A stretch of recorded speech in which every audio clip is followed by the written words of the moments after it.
จะให้นี่น้องบ่ให้ได้มั้ยโอ้พี่น้องทีมงานก็แบบทำแบบมันซึ้งใจน้องเนาะก็น้องเพิ่นอยากให้น้องเนาะ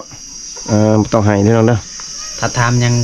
เกินไปก็ต้องขอโทษขออภัยนำหลายๆเด้อเพราะว่าตามจิตใจน้องเนาะพี่น้องเพราะว่ามันคิดในครอบครัวเนาะพี่น้องเนาะมันก็บ่ต่างหยังดอกเพราะว่าคนเฮาเกิดมาในครอบครัวทุกข์ยากบ่มีที่พึ่งเนาะบ่าวผู้ไทยเนาะบ่มีที่พึ่งพาต้องได้เฮ็ดเองทุกอย่างสู้เองนะพี่น้องก็ถ้าทำไปแบบเจาะลึกๆก็มันเศร้าใจแบบนี้เลยพี่น้องน้องมันก็ให้เนาะพี่น้องบ่าวผู้ไทยก็ชึ่งได้นี่กันน้องให้นี่น้ำตาจะออกกันเลยพี่น้องอย่าให้อย่าพาให้เด้ยิ้มไว้สู้เฮามีข้าวกินแล้วก็พอเฮาสู้เฮาเฮ็ดเวียกเฮามีแห้งเฮ็ดแล้วเฮาเฮ็ดเนาะ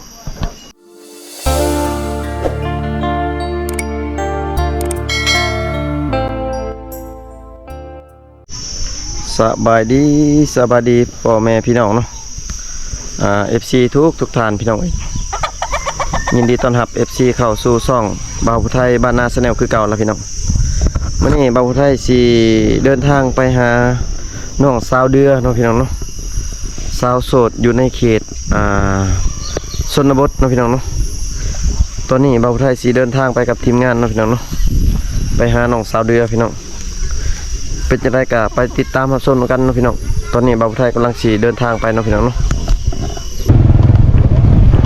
บ่าวลงก็ได้ลงค่อยๆทางได้ทางแห้งมันทางกระพริบมันจะตกเลยจักแตกเลยน้ำลึกพี่น้องอะไรมาเขาลองเก้าเด้อ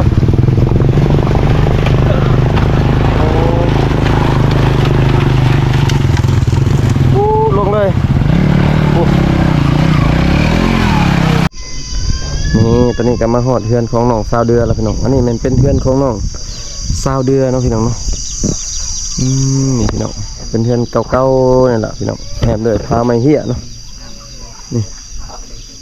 เฮือนก็บ่ได้ใหญ่เนาะพี่น้องเฮือนน้อยๆเนาะเดี๋ยวบ่าวไทยสิขึ้นอยู่เทิงเฮือนของน้องสาวเดือเนาะพี่น้องเนาะโอ้พี่น้องเสาเฮือนเป็นน้อยๆนะพี่น้องแต่ว่าเป็นเล็กนะพี่น้องเป็นเล็กเนาะมีแต่เล็กเบิดเลยพี่น้องบ่มีไม้เนาะเสามีแต่เล็กพี่น้องทีมงานเพิ่นขึ้นอยู่เทิงเฮือนแล้วพี่น้องเดี๋ยวบ่าวไทยสิขึ้นอยู่เทิงเฮือนของน้องสาวเดือเนาะพี่น้องเนาะตอนนี้ก็มาฮอดเฮือนน้องสาวเดือแล้วพี่น้องเนาะสบายดีน้องสบายดีอยู่เพื่อนคนเดียวบ่น้องอยู่กับน้องน้องสาวเจ้าบ่ฮะโอ้งามคือเจ้าเลยเนาะ งามคือกันเลยน้องอยู่ในเพื่อนของน้องจักคนน้อง6 คนโอ้เขาเจ้าออกให้เบิดบ่น้องกินข้าวแล้วบ่น้องกินแล้วกินกับยังกินกับมะเผ็ดตำแจ่วโอ้เผ็ดตำแจ่วโอ้เป็นได้กับดักแหวจะนะบ่ได้ถึกแล้วบ่ไก่ถึกบ่แหวนะบ่ได้ถึกเปิดเลยเดี๋ยวเปิดไก่ใช่ไอ้มาตอนนั้นคือว่าได้ไก่เข้ามาพร้อมกันน้องบ่ก่อยตอนน้องได้ไก่ฮะตอนนี้บ่ได้แล้วประมาณบ่น้องประมาณคือกันกับผู้บ่าวเลยเนาะน้องยังโสดอยู่ติเนาะโสดยังบ่มีผู้บ่าวบ่ยังบ่มีผู้บ่าวประมาณคือผู้บ่าวเลยใส่แหวกับตอนนี้เนาะบ่ถูกใส่แหวก็ได้หาคู่หาครองก็ยังบ่มีเพิ่นน่ะนอนจักคนอยู่เฮือน6 คนบ่โดย6 คนน้องนอนอยู่เฮือนน้องเองบ่น้องนอนอยู่เฮือนเองใช่ว่าสาวหนึ่งมานอนน้ำหนองปะสาวหนึ่งสาวเจ้าก็มานอนสาวหนึ่งสาวเจ้ามานอนอยู่นี่ครูคืดปะครูมือปะโอ้ยตอนแรกว่าครูมือเอากับ3 คนเนี่ย3 คนนี่ทีมงานเจ้านี่3 คนเลยครูเลยปะโอ้สาวเจ้าเราย่างมาบ่ทุนย่าง ปอยามมานอนนี่แต่ละมื้อฮะ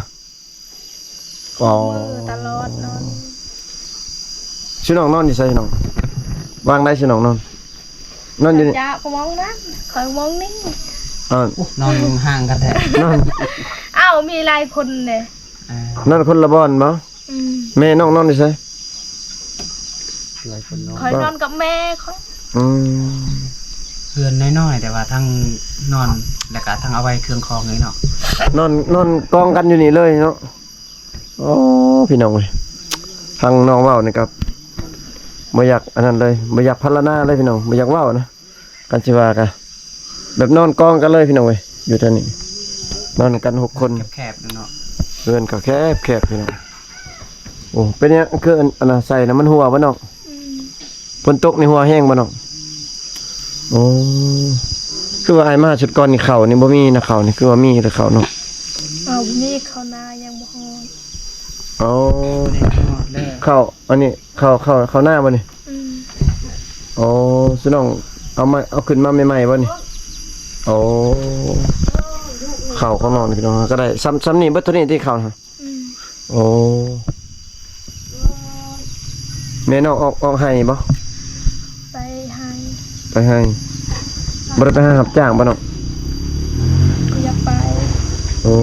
รับจ้างอยู่ที่บ้านบ่มีบ่ บ่มี โอ้รับจ้างไปทั่วในสวนเฮ็ดอันนึงเฮ็ดสวนก็บ่มีเนาะโอ้มีแต่อาศัยเฮ็ดเวียกของตัวเองแม่นบ่เฮ็ดเวียกของตัวเองเฮ็ดหยังเฮ็ดสักให้ปลูกมันสิน้องบ่ได้ปลูกวิกบ่ อืม โอ้ขับรถเข้ามาให้เฮาพี่บ่ อืม โอ้ก็น้องๆก็เฮ็ดหัวเฮ็ดสวนกับพุ่นล่ะพี่น้องอยู่ภูเพิ่นแม่นบ่น้องอยู่แถวๆนี้บ่มีที่ดินบ่มีหมู่ใกล้ๆนี่มีแต่อยู่ภูเลย อืม อ๋อ สีได้เห็นความแตกต่างของเพื่อนเรานะไปเทื่อละนิดเทื่อละหน่อยเนาะสังกะสีแมนสีเอามาใส่สังกะสีตัวใหม่นะเทื่อละแผ่น2แผ่น ตามมาใส่เนาะ แม่น ซื้อมาให้ติ้นนี่ แม่น อ๋อ เป็นหยังคือว่าบ่ใส่บัตรเดียวเลย บ่มี บ่มีเงิน บ่มีเงิน อืม ที่ซื้อสังกะสีนี่ได้เงินมาจากไส บ่ได้ซื้อเขาให้ เขาเอาให้บ่ ไปเอาให้ เยชู โอ้คือ เยซูโอ้ เจ้าน่ะเขาพระเยซูบ่บ่ ศาสนาเยซูให้เนาะ ตอนนั้นเข้าแต่ตอนนี้บ่ได้เข้า ตอนนี้บ่ได้เข้า อ๋อ แต่ว่าเขาเห็นแบบครอบครัวเฮาทุกข์ยากน่าสงสารเขาก็เลยให้เนาะแต่ว่าเขาให้ก็ให้แบบบ่ได้ครบได้ทุกคนเนาะก็ให้ไปตามที่เขามีนั่นแหละ ประมาณ5-6แผ่นนี่เป็นไง โอ้ยรายไกลก่อนพี่น้องเอ้ยประมาณ 5-6 แผ่นเพราะว่าฝนตกแล้ว สังกะสีมันหัวเปียกเบิดเลย แถวนี้นะนอนบ่ได้ทุกคนเลยเนาะ เพื่อนกับหัวเนาะ เพราะว่าเสาเดือนเนี่ยเป็นแบบบ่มีเสาหลักของครอบครัวก็ว่าได้ทุกคนเนาะมีแต่ผู้หญิงเนาะ พอเพิ่นเสียแล้วมันบ่ แม่นพอเพิ่นเสียไปโดนแล้วแต่เบิ่งเพื่อนกับแบบหลังน้อยๆแต่ว่ามองเอาไว้เข้าก็มองเดียวกันนอนก็นอนมองนี่แหละสิมีเสาเจ้าเสา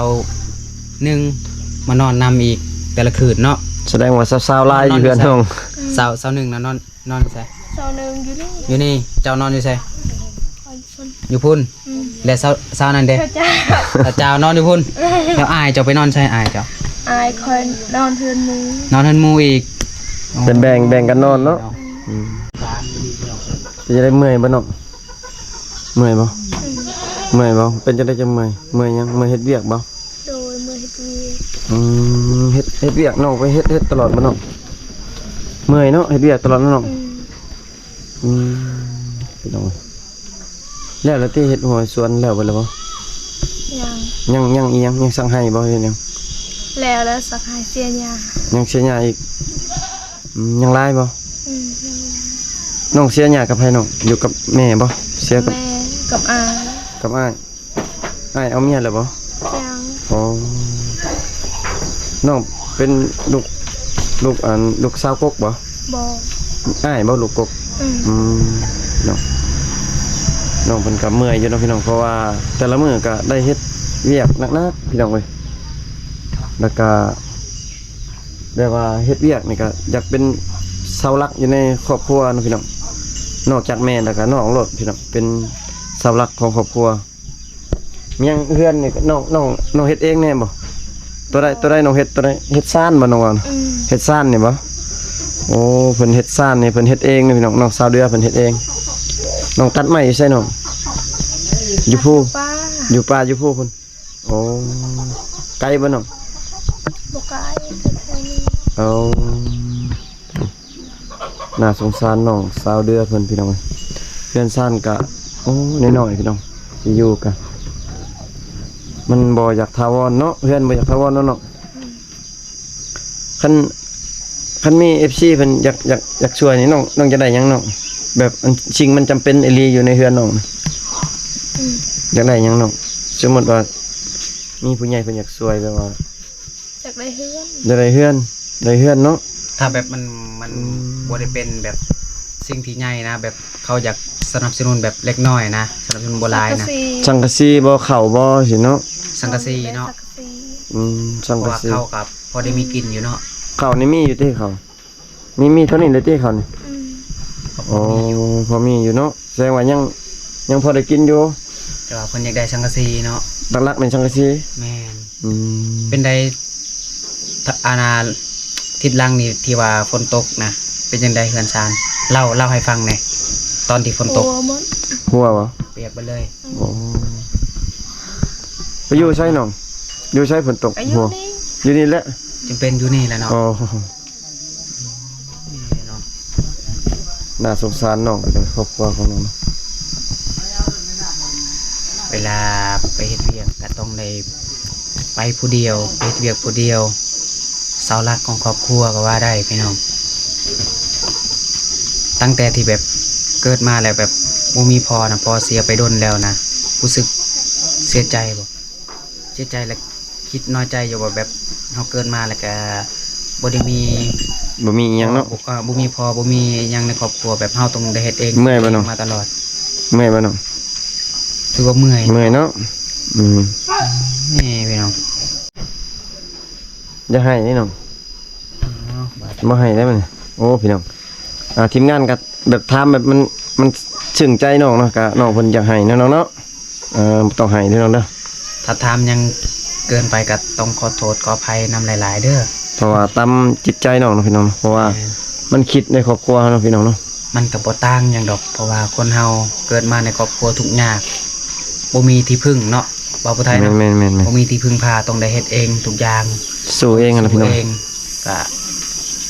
ถ้าทำไปแบบเจาะลึกๆก็มันเศร้าใจแบบนี้เลยพี่น้อง น้องมันก็ให้เนาะพี่น้อง อืม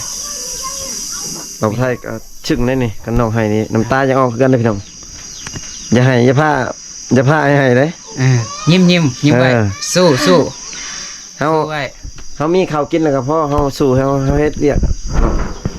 เฮามีแฮงเฮ็ดแล้วเฮาเฮ็ดเนาะคันว่าห่างกายเฮาเจ็บไข้นี่เฮาเฮ็ดเวียกบ่ได้นี่เฮายอมแพ้ตอน คิดว่าเฮาก็เกิดมาเป็นคนแล้วก็สู้จนเบิดลมหายใจนั่นแหละ น่าสงสารน้องเพิ่นพี่น้องคันถามมาก็น้องเพิ่นอยากให้เนาะ ถ้าหากว่าแบบในชีวิตนี่เจกคิดว่าอยากมีแบบอยากมีครัวอยากสร้างครอบครัวนะดีบ่ อยากมีอยู่บ่น้องอยากมีอยู่บ่เพิ่นบ่อยาก เป็นหยัง บ่อยากมี เป็นหยังครับบ่อยากนั่งครอบครัวทุกข์ยากบ่ อืม บ่อยากปากให้แม่อยู่ผู้เดียวเนาะแม่นบ่ แม่น เพราะว่าครอบครัวเพิ่นทุกอย่างน่ะบ่อยากมีเนาะ อืม แบบว่าสงสารแม่เนาะหรือว่าคนอยู่ในครอบครัวนั่นแหละเนาะ เฮาได้ยินข่าวเพิ่นว่าแบบอยู่ในเฮือนนี่เพิ่นเป็นเสาหลักก็ว่าได้ แม่น เพิ่นต้องได้เฮ็ดเองหมดทุกอย่างสู้ชีวิตอีหลี แม่น แบบสู้ชีวิตเองตั้งแต่ที่บ่มีพ่อนะเพิ่นก็เฮ็ดมาด้วยตัวเองตลอด เฮ็ดคนเดียวเนาะ องตลอด ซ้ำเฮ็ดคนเดียวนั่นแหละเนาะหลักๆคนเดียว 2 นิ้วสู้ไว้เดี๋ยว เงี ก็ ยบไว้ มีผู้ใหญ่ใจดีซัพพอร์ตผู้ใหญ่ใจดีอยากซื้อสังกะสอกสังกะสีหยังก็ติดต่อมาได้พี่น้องอยากได้สังกะสีเพิ่นว่าเนาะเพื่อที่จะเอามามุงหลังคาเรือน เพิ่นว่าจะได้เฮือนใหม่เนาะ แม่นเพราะว่าใกล้สิมาฮอดฤดูหน้าฝนแล้วก็สิอยู่ลำบากพี่น้องฝนต เฮือน ก เพิ่นก็หัว เปี พี่ ยก น้อง เบิดอันนี้นะ เป็นซอด บ่ เนาะ ค่อยแบบบ่อยากเล่า ชีวิตของบ่กวยตั้งแต่ที่ยังมีเฮือนคือกับเจ้าเดือนนี่แหละถ้าเว้ามากก็ซึ้งใจคือน้องอะไรเนาะเพราะว่าช่วงที่บ่มีเฮือนน่ะลำบากแบบนี้แหละเวลาฝนตกแบบต้องได้นั่งกอดหัวเขาเจ้าของเองเนาะเพราะว่านอนบ่ได้เลยแต่ว่าโอ้ยเว้าหลายก็มันซึ้งใจพี่น้องเอาไปทางอื่นดีกว่าเอาไปทางอื่นดีกว่าเนาะเว้าแล้วน้องเพิ่น เมื่อยบ่น้อง อยาก เมื่อยบ่ ให้เนาะ เมื่อยเนาะคัดว่ามันเมื่อยแน่น้องสู้ๆวันนี้สู้ๆ2นิ้วเนาะ สู้ ยิ้มไว้ แต่ละมือแบบไปเฮ็ดเวียกนะกลับมาจากเฮ็ดเวียกเมื่อยๆนะท้ออยู่บ่คิดว่าท้อแล้วก็แบบเมื่อย เมื่อยแน่น้องเนาะ เคยแต่แบบเวลานอนแล้วก็แบบให้ไปนำบ่เคยเนาะ อืม คิดในชีวิตว่าจักสิเฮ็ดจังใดจังสิได้มีเฮือนมีศาลคือคนอื่นจังสิได้มีแบบอยู่ความสุขคือคนอื่นเนาะ น้องเคยบ่แบบว่าออกหัวออกโซนกับแม่แล้วกลับมาเฮือนแล้วตอนแรกเนี่ยแบบหิวข้าวแบบบ่มีอันกินนี่มันเคยมีบ่ เคย เคยมีเนาะกะอดเคยบ่เคยเนาะ อดข้าวก็ โอ้ มี พี่น้องแต่บ่มีอาหารกินเนาะน้องเนาะขนาดสงสารน้องเพื่อน เนาะบ้าเนาะ แม่น จักเสร็จได้เฮาก็มาทายก็สมาทายล่าๆและ ๆแม่น เพราะว่าเฮาเป็นซองน้อยก็ทายมาบ่ค่อยได้มีผู้ใหญ่ใจดีสนับสนุนพี่น้องเอ้ย ฝากทาง FC แล้วเนาะ แม่นก็ ผู้ใหญ่ใจดีพี่น้องเอ้ย แม่นคลิปนี้ก็ฝากถึง FC พ่อแม่พี่น้องผู้ใหญ่ใจดีจากประเทศใดก็ได้เนาะที่อยากสนับสนุนก็สนับสนุนน้องคนใดเนาะเพราะว่าครอบครัวค่อนข้างทุกข์ยากลำบากอีหลีพี่น้อง น่าสงสารน้องแฮง หาเสาวกินค่ำครอบครัวทุก โอ้พี่น้อง แสดงออกเพิ่นนี่ก็ดี ก็สงสารน้องเนาะพี่น้องเนาะน้องถามไปหลายกับเกี่ยวกับครอบครัวของน้องเนาะพี่น้องน้องก็ตามใจน้องเพิ่นซึ้งเนาะซึ่งน้องก็แบบว่าน้องน้อยใจแบบในฐานะหรือว่าครอบครัวของน้องหั่นล่ะพี่น้องเอ้ยน้องจนน้ำตาไหลออกมาเนาะพี่น้องก็อยู่กับแม่เนาะน้องเนาะก็น้อยใจแล้วพี่น้องบ่มีผู้เป็นเสาหลักเนาะแล้วก็ครอบครัวก็เป็นแบบนี้เนาะน้องจนคิดบ่อยากได้ผัวแล้วก็บ่อยากสร้างครอบครัวเนาะน้องเนาะแต่ว่าอนาคตเฮายังบ่ฮู้แต่ว่าอนาคตแต่ว่าเฮามื้อหน้าเฮาต้องเอาอยู่แล้วแม่นบ่น้องแต่ตอนนี้นะน้องคิดแบบว่าน้อยใจแบบว่าจนบ่อยากมีพุ่นแหล้วน้องๆเนาะเพราะว่าย่านเขาเจ้าบ่มักแม่นบ่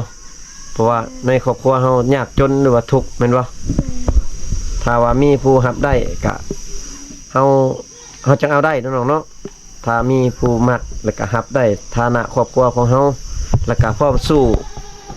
ไปกับเฮาเนาะแล้วก็เลี้ยงดูเฮาไปก็พร้อมแต่งพร้อมเอาพี่น้องเอ้ยเพิ่นก็แต่ตอนนี้น้องเพิ่นว่าโอ้ยังบ่พร้อมน้องเมื่อยเพิ่นน่ะ ถ้ามีทางเลือกให้2อย่างนี่ถ้ามีคนที่แบบถึกใจแล้วก็มักเจ้าเขาสิแต่งละเอาเจ้าไปอยู่เฮือนเขาเจ้านะเจ้าสิไปแล้วก็อีกทางหนึงแม่นเขาเจ้าสิมาสู่อยู่เฮือนเจ้าเองนี่อยู่กับพ่อแม่เจ้าสิเลือกแบบใดดีกว่า อยู่กับพ่อแม่หรือว่าสิไปอยู่นำครัว ถ้าผัวดีอยู่นำเพื่อนเขาก็ได้ อืม ถ้าครัวดีนะอยู่เฮือนเขาก็ได้เนาะแต่ว่าซุมื้อนี้มันหายากเนาะ อืม แม่น คน ๆ ดีมันหายากเลยทุกคนคน น้อง สมัยนี้นะสิเป็นคนแบบลิ้นเที่ยวมัก แม่น ไปเล่นผู้สาวได้ลูกได้เมียแล้วก็ไปเล่นผู้สาวไปเรื่อยพี่น้อง ๆสไลด์มันเลาะลิ้นเนาะ แม่นหายากคนดีเนาะขนาดแบบเพื่อนซานไฟฟ้ากับบุมีโซลาร์เซลล์นะใช้ได้อยู่บ่ดอกไฟนะ ใส่ได้ ใช้ได้อยู่เนาะทุกคนเนาะ น้องสากโทรศัพท์น้องสากไว้ใช้แต่ละมื้อ อยู่บ้านตะฮือ บ้านต่อเฮือคือกันกับสาวหนึ่งเนาะ แม่นเพราะว่าบุมีไฟฟ้าเด้อยู่บ้านเพิ่น บ่มีไฟฟ้าพี่น้อง อยู่บ้านโตเฮือเบิดทุกคนนั่นแหละ หมู่บ้านนี่แม่นบ่มีไฟฟ้าแล้วก็ไปสากแบตโทรศัพท์พี่น้องต้องได้ไปสากปูนหมู่บ้านหนึงอีกประมาณ2หลัก3หลักพี่น้องเอ้ยก็ไกลเติบพี่น้องให้คิดเอาพี่น้องเอ้ยความทุกข์ยากลำบากซำใดเนาะพี่น้องเนาะมื้อแรกน้องมีแนวกินแล้วบ่มื้อแรกน้องกินหยังเนาะบ่มีแนวกินเนาะ บ่ได้ไปหา บ่ได้ไปหาเลยมีแต่ทาแม่มาแต่ให้เนาะคันแม่มีแนวกินก็จังได้กินแม่นบ่สลายน้องกินผักกินหยังกินหน่อไม้เนาะน้อง กินหน่อไม้ กินหน่อไม้ กินผักกินหน่อไม้ อ๋อแบบซีนนี่ได้กินอยู่บ่กินดุอยู่บ่แบบซีนสัตว์ซีนนั่นบ่เคยได้กินเนาะ อืม เคยได้กินแต่ไก่ป่าใส่เหี่ยวเอาน้องไปใส่ฮะแม่นบ่ เออน้องเพิ่นเพราะว่าน้องใส่แหวเป็นเนาะพี่น้องเนาะแต่ว่าชิ้นสัตว์ชิ้นงัวชิ้นควายเนี่ยโอ้ยคือสิบ่ได้กินพี่น้องแต่ว่าอยากซื้ออยู่ตลาดนี่ก็มันบ่มีเงินเนาะน้องเนาะสิไปรับจ้างก็บ่มีพี่น้องก็โอ้ลำบากอันนี้พี่น้องตื่นเช้ามากก็ตอนเช้าก็ลุกนึ่งข้าวแม่นบ่ไผนึ่งข้าวแม่ แม่ตามข้าว ไผตำข้าวแม่ คอย เจ้าตำข้าวแม่นึ่งข้าวอ๋อหลังจากนึ่งข้าวแล้วก็ต้องหาแนวกินอีกมาเนาะถ้าบ่มีแนวกินนี่แต่ละมื้อกินหยังน้องกินแจ่ว อืม กินแจ่วตำแจ่วมะเผ็ดแม่นบ่อ๋อพี่น้องน่าสงสารน้องพี่น้องเนาะทีมงานก็สัมภาษณ์เล็กน้อยๆก็สิมีแต่น้ำจิตน้ำใจเล็กๆน้อยๆแล้วสิให้น้องจะมาเนาะพี่น้องเนาะแต่ว่าให้รายกับทีมงานก็บ่มีเนาะพี่น้องเนาะเพราะว่ารายได้ทั้งช่อง YouTube ทั้งเฮาก็บ่ได้รายเนาะพี่น้องเนาะก็ได้ซ้ำที่ทีมงานให้ได้เนาะพี่น้องเนาะ ดับ มีแม่เฒ่าเพิ่น แม่เฒ่าของสาวเดือ ดินแมน อันอดลงเถินหาย แม่ แล้ว เฒ่า อด ข ล อง ง สาวเดือนนี่เพิ่นจะบ่ได้เห็นเลยตาบอดไปสอง บ่เห็นหงส์เนาะบ่เห็นหงส์โอ้ บ่เห็นหมด คุณ สอง ช้า ทาง ง หูหนวกอีกเนาะ หูหนวกอีก หูหนวกบ่เห็นหงส์แล้วก็หูหนวกพี่น้อง ตาบอดยังบ่พอยังมาแทนแบบหูหนวกนี่เนาะ แม่นบ่เห็นหงส์แล้วก็ นี่ หู จะ หนวก ใช่ พี่น้ เตา อง เบิด เบิ้งอ่ะ ก็ไปใจใช้กูก็หาอันเตากู ตัวเบิด ตา เพิ่นบ่ได้ยินเนาะพี่น้องเนาะ น่ะ กูเจอเป๋าหนึ่งชุดน่ะ กันพี่น้องนี่ ออก เดี๋ยว หนๆกัน มีเล็กมีน้อยก็แบบเอาให้นำกันให้เบาผู้ไทยเพิ่นเอาให้สาวเดือเนาะ ลูกหลานเออ พอได้ไปซื้อเกลือซื้อปิงนัวเนาะเดือเนาะสู้ต่อไปเด้ออย่าท้อเด้อสู้ ออกหนกันเด้อ ๆเกิดมาเป็นคนแล้วทุกอย่างบ่เป็นหยังสู้ต่อไป อย่าให้เด้อบัดนี้เด้อ อย่าให้เด้อสู้ๆเด้อ เออ รบกวนเจ้าเท่านี้แหละกะ โอ้ เดี๋ยวสิได้เดินทางกลับก่อนขอบใจหลายๆที่ต้อนรับเป็นอย่างดี เดี๋ยวคลิปหน้าสิได้เจอกันใหม่ถ้ามีโอ เอา กา อี ส กอ่ะ อ้าว แถมอีกของแถม น้ำใจ ขอบใจเลย อืม มีหน่อยก็แบ่งปันหน่อยเนาะบ่าวผู้ไทยเนาะเฮาก็ให้ซ้ำที่เฮามี ต้นน้องให้พี่น้องเอ้ย แม่นเพราะว่า เพราะว่า เป็นผู้หญิงหาเงินหาคำยากเนาะ แม่น กว่าสิได้เงินได้คำมันบ่แม่นง่ายๆขนาดเฮาที่เป็นผู้ชายแต่ว่ายังหาเงินยากพี่น้องเอ้ยแห่งกระเตกที่ว่าน้องเพิ่นที่เป็นผู้หญิงโอ้ยจักสิหาเงินหาคำได้จังไดเพิ่นก็เคยไปหารับจ้างงานก่อสร้างแต่ว่าก็สู้บ่ได้งานก่อสร้างเป็นงานที่หนักเนาะก็จำเป็นต้องได้มาบ้านเฮ็ดให้เฮ็ดสวนคือเก่าหั่นแหละ อ๋อพี่น้องเอ้ยก็ทีมงานแล้วก็เบาไทยเนาะได้ถามน้องก็ ดงเนี่ย หลายแล้วพี่น้องเนาะจนน้องเพิ่นน้ำตาออกพุ่นล่ะพี่น้องเนาะ ดงไหน เบาไทยก็สิได้ ปลาชะลู อ่าปิดคลิปเนาะแล้วก็สิได้อำลาพาจาก เนี่ย น้องไปก่อนนะพี่น้องเนาะ ฝาก ฝาก FC เนาะ ผู้ใหญ่ใจดีเนาะหรือว่าผู้ใจบุญนั่นล่ะพี่น้องที่อยากซัพพอร์ตน้องอยากช่วยน้องเนาะในชีวิตของน้องเนาะน้องต้องการแค่ความช่วยเหลือ อยากได้สังกะสีเนาะมาเฮ็ดเฮือนใหม่เนาะน้องต้องการแต่สังกะสีเนาะแล้วก็เพิ่นสิมาต่อเติมเอง